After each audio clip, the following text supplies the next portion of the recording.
I'm from Switzerland. I'm an international student here. I learned carpentry by trade before I came here.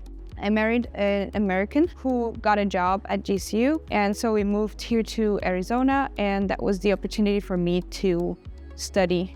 So this is the wood shop. It's basically used for any preparation of wood. We have different wood machines, bigger ones and smaller ones. This is our table saw. This one, you can cut bigger pieces of wood. We have an included table router. You can round the edges or make them look pretty. And we have a shop bot. It's a CNC basically that does different preparations on a wood.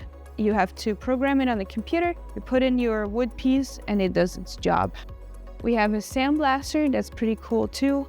You can take off any surface that you want from any wood or metal and make it smoother.